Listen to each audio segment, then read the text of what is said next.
Second term मध्ये reflection of light है ना चॅप्टर आहे. या रिफ्लेक्शन ऑफ लाईटचं आपल्याला लेक्चर फर्स्ट पाहिजे आणि या लेक्चर मध्ये आपण कोणकोणते टॉपिक पाहणार आहे की मिरर म्हणजे काय, मिररचे जनरल टाइप्स किती पडतात आणि त्या टाइप पैकी एक टाइप आहे प्लेन मिरर, त्याच्या प्रॉपर्टी कशा असतात. ऍक्च्युअली प्लेन मिररच्या प्रॉपर्टी नाही, प्लेन मिरर मध्ये ज्या इमेज बनतात त्या इमेजच्या प्रॉपर्टी काय असतात. आणि नंतर पाहायचं दोन प्लेन मिरर घेतले आणि त्या दोन प्लेन मिरर मध्ये काय ठेवलं बघा, मध्यभागी एखादा ऑब्जेक्ट ठेवला है ना, त्या ऑब्जेक्टच्या किती नंबर ऑफ इमेज बनतील त्या कशा काढायच्या ते आपण आजच्या लेक्चरला पाहणार आहोत का. तर यामध्ये पहिलं पाहिजे मिरर म्हणजे काय. ते एक लक्षात ठेवा, एक सायंटिस्ट होता जर्मन सायंटिस्ट, ज्या जर्मन सायंटिस्टचं नाव होतं जस्टस ओन लिबिग. काय नाव होतं, जस्टस ओन लिबिग. हा एक जर्मन सायंटिस्ट आहे. या जर्मन सायंटिस्टने काय केलं, एक पॉलिश सरफेस घेतला काचेचा आणि त्यावरती काय केलं बघा, सिल्वर जे असतं चांदी जे असतं त्याची एक पातळ काय केली बघा कोटिंग केली आणि त्याला असं नंतर पाहायला भेटलं त्या कोटिंग मध्ये आपली इमेज बनलेली. म्हणजे जस्टस ओन लिबिग हा पहिला सायंटिस्ट आहे ज्याने पहिला मिरर तयार केला आणि त्या पहिल्या मिररचं नाव काय होतं, सिल्वर ग्लास मिरर.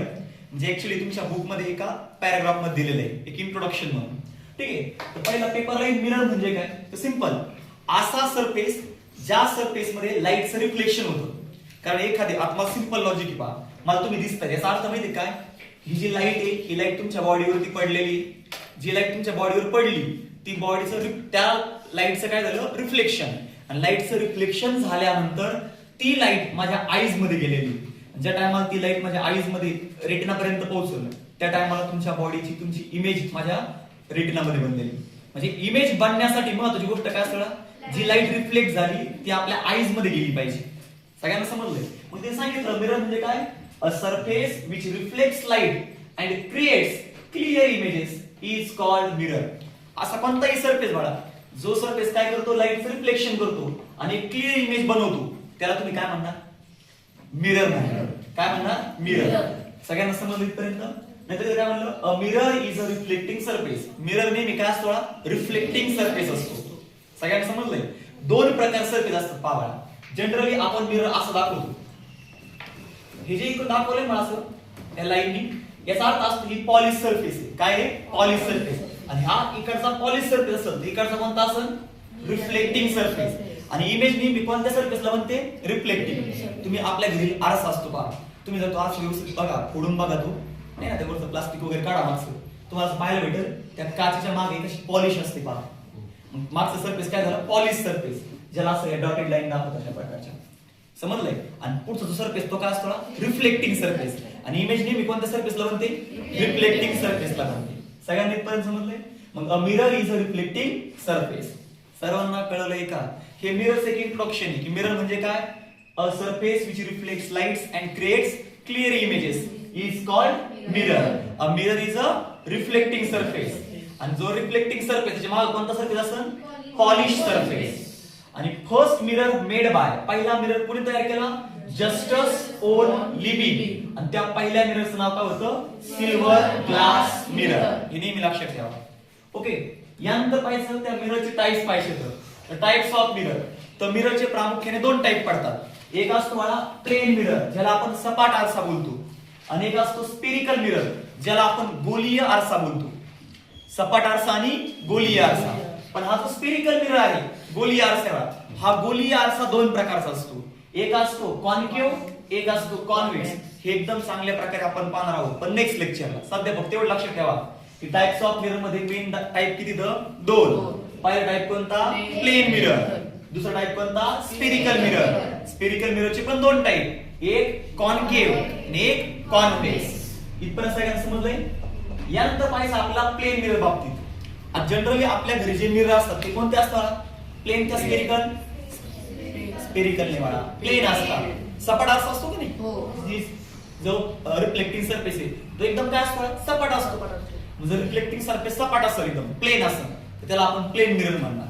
समजलंय. मग या प्लेन मिरर मध्ये आपण रोज पाहतो पहा आहे ना, आंघोळ वगैरे केल्यानंतर आपल्याला आहे ना केस विंचारायचे असं वगैरे, आपण पुढे बघतो आरशामध्ये बघतो. जनरली प्रत्येक जण आरशामध्ये बघतो. मग तो आरसा कोणता असतो, प्लेन मिरर. मग आरशामध्ये तुमची प्रतिमा दिसते, म्हणजे इमेज दिसते बघा. त्या इमेजला पाहून त्याच्या प्रॉपर्टी पाहिजेत आपल्याला की प्लेन मिरर मध्ये जी इमेज बनते त्या इमेजचे कोणकोणते गुणधर्म असतात किंवा कोणकोणत्या प्रॉपर्टी असतात. तर पहिलं बघा, व्हर्च्युअल इमेज इज फॉर्म. महत्वाची गोष्ट. आता महत्वाची गोष्ट असं बघा की नेचर ऑफ इमेज दोन प्रकारचं असतं. म्हणजे इमेज दोन प्रकारची असते पहा. एक असते व्हर्च्युअल आणि एक असते रिअल.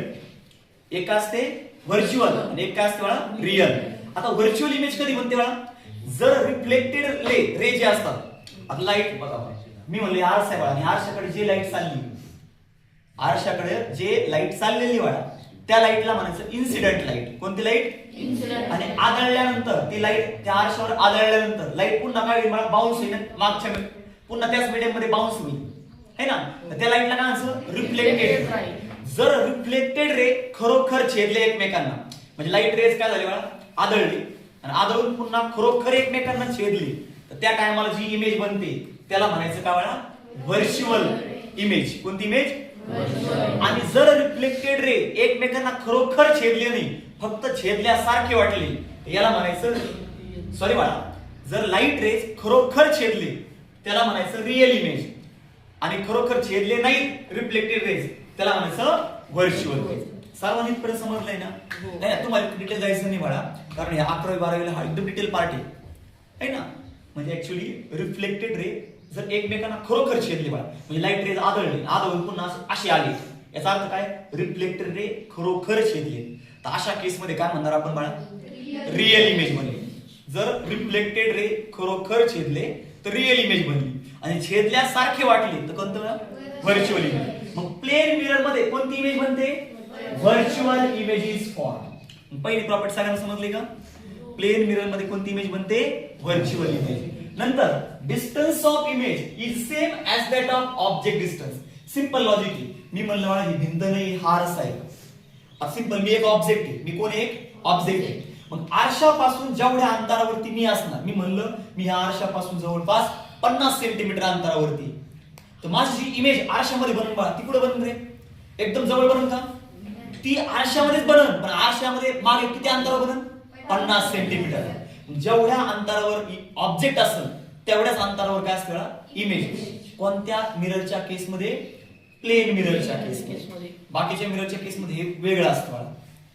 पण सपाट आरसा जो असतो त्याच्यामध्ये ऑब्जेक्ट जेवढ्या अंतरावर असेल आरशापासून तेवढ्याच अंतरावर इमेज काय असते? आरशाच्या आतमध्ये असते. म्हणजे काय वाचताय तुम्हाला? काय म्हणता येईल? Distance of image is same as that of object distance. मी म्हणलं मी जर आरशापासून 5 फूट अंतरावरती आहे तर माझी इमेज आरशाच्या आतमध्ये किती अंतरावर असेल? 5 फूट असेल. सगळ्यांना समजला टॉपिक? ओके. नेक्स्ट काय बघा, the image form by plane mirror is of the same size as the object. मला सांगा, मी आरशामध्ये पाहिलं असं तात्पुरतं माना की माझी हाईट किती बळा 180 सेंटीमीटर आहे. माना तात्पुरतं, ऍक्च्युअली 160 आहे, पण 160 माना, 160 आहे माझी हाईट थोडक्यात है ना. तर मी आरशात पाहिलं, मला माझी हाईट कमी जास्त दिसेल का बळा? म्हणजे जेवढी हाईट माझी आहे तेवढीच हाईट कोणा दिसेल? इमेजची बनल. समजलंय? जेवढ्या साईजचा मी असं होईल का थोडक्यात, मी ह्या तुम्हाला माहिती कशा कशा प्रकारे साईज मध्ये असं होईल का त्यामध्ये मी एकदम लट दिसेल? नाही दिसणार. म्हणजे जसं ऑब्जेक्टची हाईट असेल, साईज असेल, तशाच प्रकारची इमेजची साईज आणि काय असते बघा हाईट. कोणत्या केसमध्ये? Plane mirror. आता तुम्ही आता बोलले की आम्ही ट्रिपला जाणार आहे. जर तुम्ही थोडक्यात लोणावळ्याला गेली बघा, तिथे एक कोणतं तरी वॅक्स म्युझियम आहे बघा. काय बघा? Wax museum. आणि त्या केसमध्ये तिथे एक रूम आहे, त्याला लाफिंग रूम म्हणतात. मग त्या ठिकाणी असे वेगवेगळं आरशे वगैरे बसवलेले आहेत पहा. तुम्ही नक्की जाता नाही ती, त्या ठिकाणी पहा तुम्हाला एकदम तुम्ही तुमची विचित्र तुम्हाला इमेज दिसेल. पहा तुम्ही आरशात बघितलं का तुम्ही एकदम असे लुकडे दिसणार है ना, वेगळ्याच प्रकार दिसणार. समजलंय? तर सिंपल त्या ठिकाणी प्लेन मिरर नसणार आहे. त्या ठिकाणी कोणती मिरर असणार? स्पेरिकल मिरर असणार आहे. मग सिंपल की ऑब्जेक्टची साईज आणि हाईट जेवढी असते बघा प्लेन मिररच्या केसमध्ये इमेजची हाईट आणि साईज तेवढीच असते. नेक्स्ट काय बघा, इमेज इज लॅटरली इन्व्हर्टेड. म्हणजे कसं पहा, थोडं विचार करा. असं म्हणा हा डिजिटल बोर्ड नाही, आरसा आहे म्हणा आणि मी असं उभा राहिले बा आरशामध्ये. आता पहा मी माझं काय केलं बघा, उजवा हात वरती केला. आता उजवा हात मी वरती केला म्हणा, अशा केसमध्ये इमेज कोणता हात वर केला? डावा. समजून घ्या, मी असं आहे ना आणि इमेज अशी म्हणलेली बा, मी ऍक्च्युअली कोणता हात उजवा हात काय केलाय? वरती, पण इमेजचा कोणता वाटते मला? डावा. याचा अर्थ इमेज लॅटरली इन्व्हर्टेड आहे. म्हणजे ऑब्जेक्ट मी थोडक्यात उजवा हात वरती केला तर इमेज कोणता हात वर करते? डावा हात वर करते. समजलंय मला? मग याला म्हणतो लॅटरली इन्व्हर्टेड. याला काय म्हणतो? Laterally inverted. म्हणजे इमेज इज लॅटरली इन्व्हर्टेड. सगळ्यांना properties of images form by plane mirror समजलं का? कोणाला काय अडचण पर्यंत नाही. आणि लास्ट टॉपिक पहा, images form by two plane mirror. आता तुम्हाला सर्वांना माहिती पाहा की तुम्ही बाहुबली मूवी पाहिला, त्यामध्ये खूप मोठं सैन्य दाखवलं पहा त्यांनी, है ना? हजाराच्या तुलनेत तुम्ही पाहिलं असेल पहा ते सैन्य एवढं मोठं. किंवा महाभारत सारख्या ठिकाणी आता असं म्हणतात की महाभारतामध्ये 52 कोटी सेना होती किंवा 52 कोटी सेना है ना त्या युद्धामध्ये एक्सपायर झाली. 52 कोटी असं म्हणतात. आता मला सांगा, टीव्ही वरती आपल्याला एक महाभारत दाखवायचं, मला सांगा खरोखर 52 कोटी लोक आणणं पॉसिबल आहे का? त्यांना म्हणलं आपण तुम्ही डुप्लिकेट नाही का फाईट करा, है ना? डुप्लिकेट जरी म्हणलं तर 52 कोटी जर लोक एकत्र आले, डुप्लिकेट फाईट काय होईल? रिअल फाईट मध्ये त्याचं कन्व्हर्जन. 52 कोटी सोडा मला, तिथं 200-300 लोक पण नसतात. आपल्याला दाखवतात तसं त्यांनी. मग हे कसं बनलं बाळा? तुम्ही पाहिलं असेल पहा, तुम्ही जर कधी एखाद्या न्हाव्याच्या रूम याचे गेले असतील पहा, सलून मध्ये गेले असतील, त्या मला एक पुढे आरसा असतो, एक मागे आरसा असतो, मध्ये मागे आपण बसलेला असतो. तुम्हाला त्या आरशामध्ये नंबर ऑफ इमेजेस दिसतात. म्हणजे ऍक्च्युअली प्लेन मिररचा यूज करून नंबर ऑफ इमेजेस क्रिएट केल्या जातात. समजलं ना? प्लेन मिररचा यूज करून नंबर ऑफ इमेजेस क्रिएट केल्या. जसं पहा, मी म्हणलं 2 आरसे घेतले. मी म्हणलं हा एक आरसा घेतला, हा पॉलिश सरफेस आहे, हा रिफ्लेक्टिव्ह सरफेस, आणि दुसरा असा एक सरफेस घेतला. दोघांमध्ये काहीतरी अँगल आहे, समथिंग काय म्हणा अँगल, आणि इथं थोडं तरी मी काय ठेवला ऑब्जेक्ट.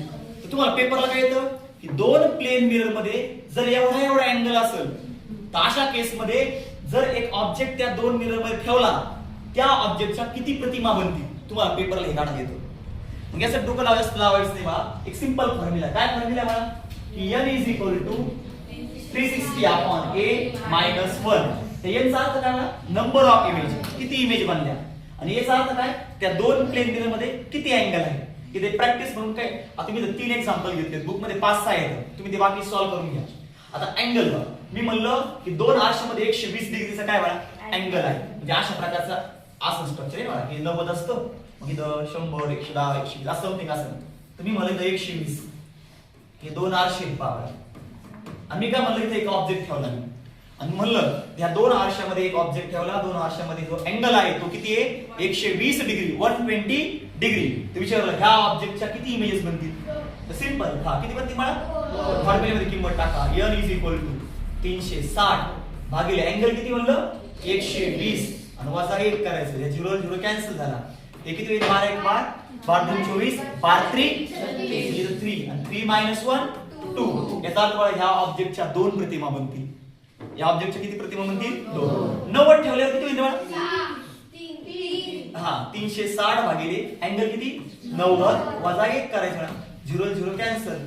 हा 9 चौक 36, 9 चौक 36, 4 वजा 1 3. याचा अर्थ या केस मध्ये किती इमेज बनतील मला? 3 इमेज बनतील. तर 30 ठेवल्यावर किती मला? 11. याचा अर्थ आपल्याला एवढं कळलं की 2 प्लेन मिरर मधला अँगल जेवढा कमीत कमी असेल, नंबर ऑफ इमेजेस तेवढे काय असतील? जास्त असतील. सर्वांना हा टॉपिक समजलाय का? पेपर नक्की क्वेश्चन येईल मला हा. मे बी तुम्हाला एमसीक्यू टाइप मध्ये किंवा फिल इन द ब्लँक्स मध्ये किंवा एका मार्काला व्हीएससीक्यू व्हेरी शॉर्ट आन्सर क्वेश्चन मध्ये एका वाक्यात उत्तर लिहामध्ये की 2 प्लेन मिरर मध्ये एवढा अँगल असेल तर नंबर ऑफ इमेजेस किती असतील. यासाठी सिंपल फॉर्म्युला आहे n is equal to 360 upon a minus 1. याचा अर्थ असतो त्या 2 प्लेन मिरर मधला अँगल. मला सांगा इथपर्यंत सर्वांना समजलंय का? ठीक आहे. तर या ठिकाणी आपण हे पहिलं लेक्चर थांबूया. ठीक आहे.